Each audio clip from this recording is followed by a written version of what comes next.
Wapres berarti nggak boleh lagi dong ya namanya penyidik, relawan misalnya ya, yang melapor ya Prof ya? Ya, simpatisan. Simpatisan atau pencinta atau apapun lah istilahnya nggak bisa ya. Harus presiden dan wakil presiden langsung. Atau wakil presiden. Atau wakil presiden langsung. Orangnya langsung. Yes, Prof. Coba kita tunjukkan di layar mengenai satu kasus yang mungkin Anda pernah baca deh di tahun 2023 ya. Kita lihat, ini ada satu kasus Prof. Di Denpasar sebenarnya ada driver ojol itu yang ditangkap dan jadi tersangka gara-gara mengut HP milik perawat waktu itu. Kalau seandainya sudah kejadian ini terjadi pada saat KUHP baru ini diterapkan, apakah ada hal berbeda yang akan terjadi? Justru penyelesaiannya berbeda. Mungkin. Kalau misalnya dilakukan secara restoratif, ada persetujuan korban, karena syarat utama dari restoratif itu persetujuan korban.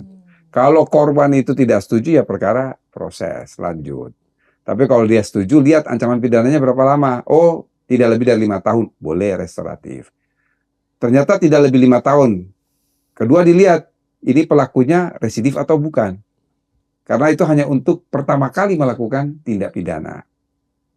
Itulah syarat-syarat. Dan ada pembatasan bahwa restoratif itu tidak boleh dilakukan terhadap kejahatan-kejahatan tertentu. Korupsi nggak boleh. Terorisme, crime, ya termasuk di dalamnya juga adalah tindak pidana kekerasan seksual.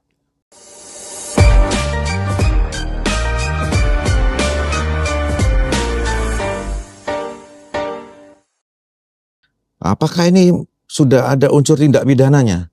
Kalau memang tidak ada, ya kita hentikan di dalam penyelidikan itu. Karena ada limitasi waktu dalam setiap tahapan tadi Pak Bagus jelaskan ya. Betul.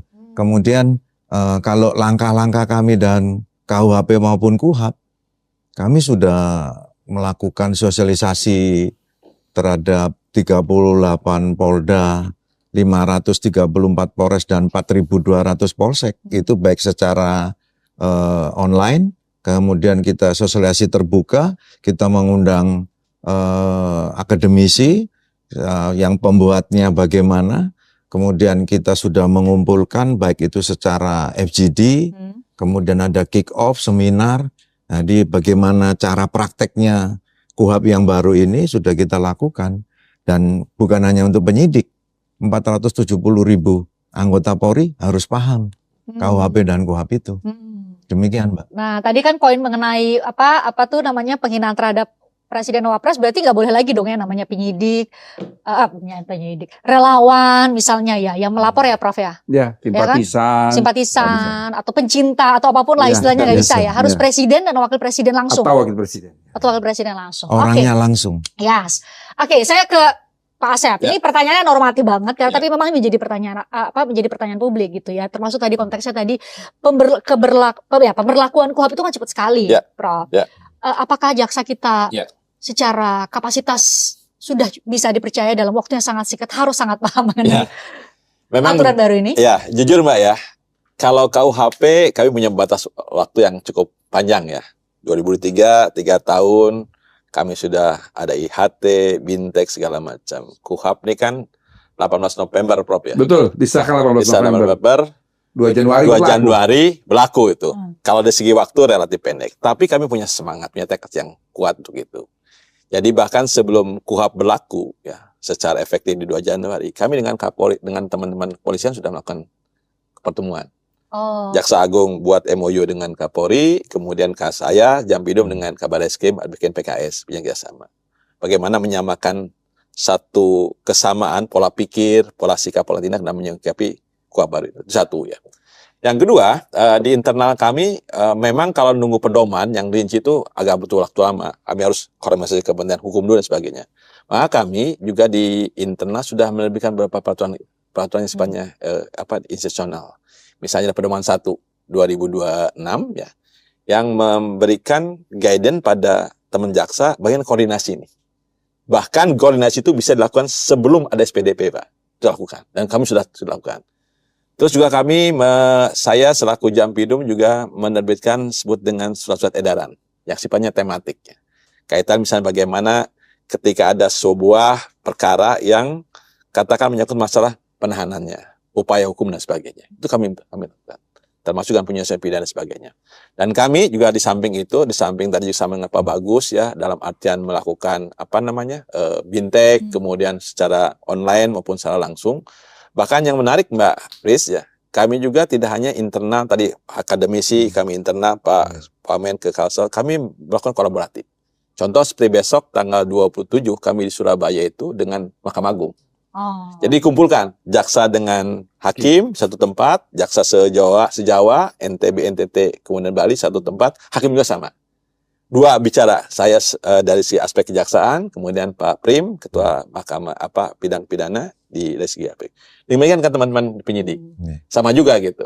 Saya dari aspek kemudian jaksanya, teman penyidik, kemudian juga dari Baris Krim dari penyidiknya. Kalau bahasa anak kekinian menyamakan frekuensi ya. Pasti itu. Karena yang penting kan itu sebenarnya. Yes. Bagaimana kita menyamakan frekuensi, menyamakan pandangan, sikap tentang norma-norma yang ada di dalam KUHP dan KUHP baru ini.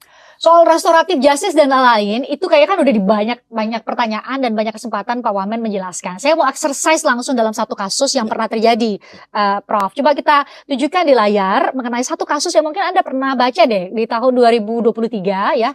Kita lihat, ini ada satu kasus Prof. Di Denpasar sebenarnya ada driver ojol itu yang ditangkap dan jadi tersangka gara-gara mengut HP milik perawat waktu itu. Kalau seandainya sudah kejadian ini terjadi pada saat KUHP baru ini diterapkan, apakah ada hal berbeda yang akan terjadi? Justru penyelesaiannya berbeda.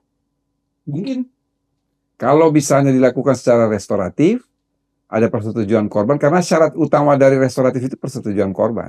Kalau korban itu tidak setuju, ya perkara proses lanjut. Tapi kalau dia setuju, lihat ancaman pidananya berapa lama. Oh, tidak lebih dari 5 tahun, boleh restoratif. Ternyata tidak lebih 5 tahun. Kedua dilihat, ini pelakunya residif atau bukan. Karena itu hanya untuk pertama kali melakukan tindak pidana. Itulah syarat-syarat. Dan ada pembatasan bahwa restoratif itu tidak boleh dilakukan terhadap kejahatan-kejahatan tertentu. Korupsi nggak boleh. Terorisme, crime, ya termasuk di dalamnya juga adalah tindak pidana kekerasan seksual. Karena di dalam pasal 23 Undang-Undang TPKS itu sudah dinyatakan dengan tegas bahwa tindak pidana dalam undang-undang ini tidak dapat diselesaikan di luar pengadilan. Oh, jadi kasus-kasus yang memaksakan korban dan pelaku tindak pidana kekerasan seksual misalnya itu menikah misalnya sebagai salah satu TPKS itu nggak akan sudah terjadi jelas ya? itu. Oke. Proses di MK atau uji materi atau pihak-pihak yang berbeda pendapat, banyak kesempatan ya, Prof sudah menyampaikan itu sangat lumrah. Itu adalah hak konstitusional bagi setiap warga negara untuk bisa menguji. Tapi setidak-tidaknya aturan ya sekarang setidaknya dengan kehadiran Bapak bertiga bisa memastikan bahwa itu bisa berjalan dengan sangat baik dan setidak-tidaknya kami para pencari keadilan bisa mendapatkan kepastian hukum sesuai dengan tujuan hukumnya. Terima kasih sekali lagi saya selalu ya. Terima kasih, Terima kasih selalu. Buat Anda juga terima kasih. Sampai jumpa di lain kesempatan.